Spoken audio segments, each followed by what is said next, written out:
Paul définit l'amour dans 1 Corinthiens 13, 7, 8. Il excuse tout, il croit tout, il espère tout, il supporte tout. L'amour ne périt jamais.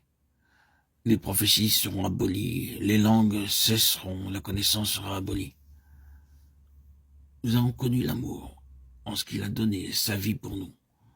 Nous aussi, nous devons donner notre vie pour les frères. 1 Jean 3, 16. Ceci vient par l'expérience, cela ne viendra pas facilement. Nous devons prier. Lorsque nous sentons nos cœurs s'endurcir, nous devons prier. Seigneur, rends mon cœur tendre. Oh Seigneur, attendris mon cœur, adoucis mon cœur. Si ma prière quotidienne, Seigneur, garde mon cœur tendre, nous parlons tant que notre cœur s'endurcit. Nous disons tant de choses blessantes sans aucune considération pour les sentiments des autres. C'est uniquement par la prière que nos cœurs demeurent tendres, affectueux et bons. Ce don de Dieu est possible. La parole de Dieu l'affirme. Le Seigneur Jésus-Christ nous a tant aimés que nous devons aussi aimer comme il l'a fait. C'est ainsi que mon Père Céleste vous traitera si chacun de vous ne pardonne à son frère de tout son cœur. Matthieu 18, 35. Nous devons pardonner. Alors Pierre s'approcha de lui et dit, « Seigneur, combien de fois pardonnerai-je à mon frère lorsque il péchera contre moi?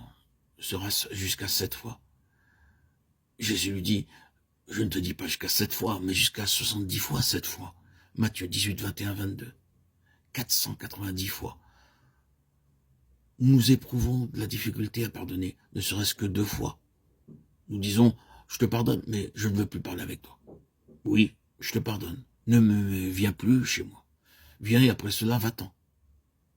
Oh, être bon, affectueux et gentil. L'amour sait comment pardonner.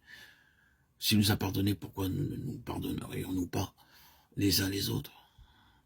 C'est pourquoi aimer et pardonner les autres est la première expérience fondamentale. Lorsque nous devenons un vainqueur, car nous ne pouvons pas vaincre simplement par de longues prières et par des jeûnes. Le Seigneur déclare dans Apocalypse 2, 5, « Mes bien-aimés, ne trouvez-vous pas étrange d'être dans la fournaise de l'épreuve, comme s'il vous arrivait quelque chose d'extraordinaire? Réjouissez-vous au contraire de la part que vous avez aux souffrances de Christ, afin que vous soyez aussi dans la joie et dans l'allégresse lorsque sa gloire apparaîtra. Si vous êtes outragés pour le nom de Christ, vous êtes heureux parce que l'Esprit de gloire, l'Esprit de Dieu repose sur vous. C'est un privilège que de souffrir. Les apôtres se retirèrent de devant le Sanhédrin joyeux d'avoir été jugés dignes de subir des outrages pour le nom de Jésus. Actes 5, 41.